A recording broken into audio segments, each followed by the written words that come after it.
Given the fact that the Israeli Palestinian peace process is practically at a dead end, I think that any initiative that injects new ideas into this process, into the international discourse about ways to resolve the Palestinian-Israel dispute is commendable and welcome.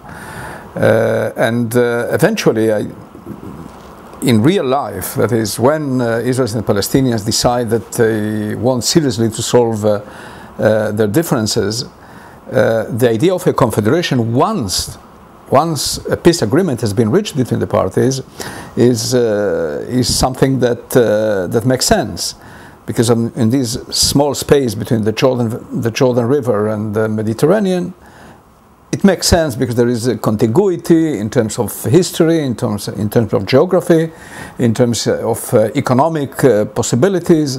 But then, to be convinced of that, the real actors in politics have first, as I said, to solve the core issues of this conflict.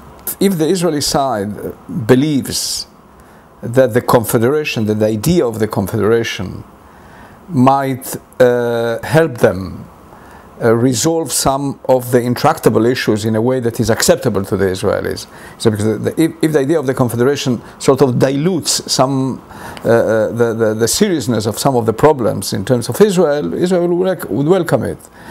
When it comes to the Palestinians, it seems to me that their position as to the nature of the final settlement is fairly rigid, and that is, it is 67.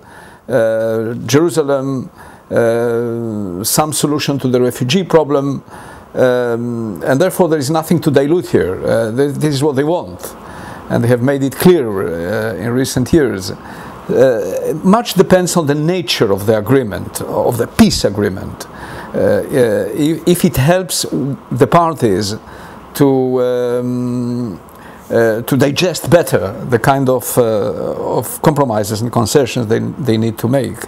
So I think that I might say that they stand at the same level, as it were, when it comes to the idea of the confederation. They will accept the idea of the confederation if they understand and the initiators of the idea, Mr. Avisar and all the people that are involved, that are truly committed and are doing an extraordinary job in disseminating the idea, if they are able to explain to the parties, to convince the parties that the confederation makes the obstacles that exist today for the resolution of the conflict more easy to overcome. Behind closed doors, when non-officials meet to discuss the core issues, and they are separated from the political constraints, the public atmosphere, the animosities that are the traits of the politics of the peace process, it is always possible, because it is done in conditions of a scientific experiment, as it were. Look at the Geneva Agreement. The Geneva Agreement was made possible because it disengaged the negotiators from the concerns and the worries, the political worries and pressures and constraints of the politicians.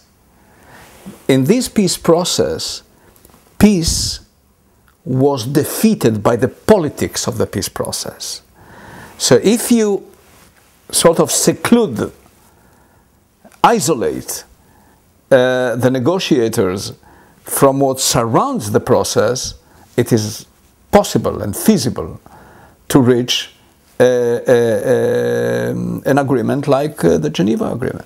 I think that Hamas is much more amenable to be drawn into the process than most people think. I think that we have an idea about Hamas as being totally and unconditionally unfriendly or non-friendly to the idea of peace with Israel. I think that they have positions that are very difficult to accept. Obviously, there is a constitution of Hamas, which is in many ways an extremely unhelpful document if someday we want to reach an agreement with Hamas. Nonetheless, the fact that they have gone into politics, the fact that they are facing elections, it proves that you can sort of encourage a process of political participation in the process by Hamas. Having said that, the idea of a state is secondary in the philosophy of Hamas. It is secondary to the idea of Islam. This is not a movement that was created in order to have a Palestinian state. That's not the objective of Hamas. The objective of Hamas goes beyond that. It's the victory of Islam. So I think that they first need to come to terms with the idea of a Palestinian state, and of course with the existence of the State of Israel, because a confederation is not going to be a Muslim space, a contiguous Muslim space. It's going to accept the existence of a Jewish state that is confederated with a Palestinian state. So they will accept the confederation, but first they need to come to terms with the idea of the Jewish state. Well, I think that the United States, as well as other international actors, will, in my view, encourage the idea of the confederation. They will encourage it simply because they have run out of ideas. People are gearing around the issues in an attempt to find a way to solve the conflict. So if the Confederation government will be capable of having an influence on the international discourse, it will certainly be welcome, because it sort of moves ideas around and creates some new horizons for people to think that perhaps the price for peace is worthwhile. Arafat told me personally that he was for a confederation. I once asked him if he believed that the confederation was possible, and he said yes. I said, what, Jordan, Israel, Palestine? He said, yes, but also Lebanon, he said. I said, what do you mean, also Lebanon? What about Assad? Do you think that Assad will accept that Lebanon will... he said they will not be there all the time. That was a conversation I had with him in Ramallah, sometime in the mid-90s. So I think that the idea of the confederation is something that the Palestinians would accept, and perhaps even the Israelis would not reject it, again, so long as there is a solution to the core issues. It cannot circumvent the need to address head-on the issues that stand between Israelis and Palestinians: 67, settlements, security, refugees, Jerusalem. This remains a bone of contention between the parties. Frankly, we are approaching the moment of truth, because people are getting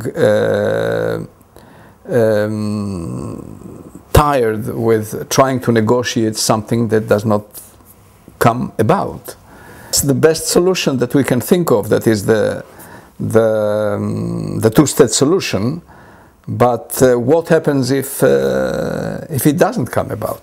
If the parties are incapable of reaching it? This is why I think that the idea of the confederation can be successful. It can be successful if it convinces the party. This is my main argument. I think, in my view, the ideal solution is for the two parties to sit around the table and reach a two-state solution. That's the ideal, but it doesn't happen. So we need to inject new ingredients to the framework of negotiations. If the confederation idea can convince the parties that it makes it far easier for them to digest the compromises and the concessions, it might be the idea that would make the necessary change, the necessary difference to bring the parties to an agreement. That's the major assignment, in my view, of this idea, of the people that are involved in this endeavor. That is to try and explain to the parties that the alternative is an eternal war or a binational state that neither really wants, or a hostile, violent disengagement, the style of which Olmert thought about when he spoke of the convergence plan. All these are doomsday scenarios. They are not good. Neither of them gives an answer to the minimal requirements for a regional peace. The Israelis are stuck in the questions of whether 67 yes or not, of whether to remove settlements yes or not, of whether to divide Jerusalem yes or not, and they don't want to hear about any kind of return of refugees. This is where they are stuck. If the Confederation idea can convince them that all these major concessions can be absorbed into a wider constitutional space and not be as painful as they think, because the Confederation will sort of help them live with it better, then they will accept it. The Confederation as such is a good idea. It injects a new component into the international discourse and into the dispute between Israelis and Palestinians. So in that sense, it is commendable, it is very important.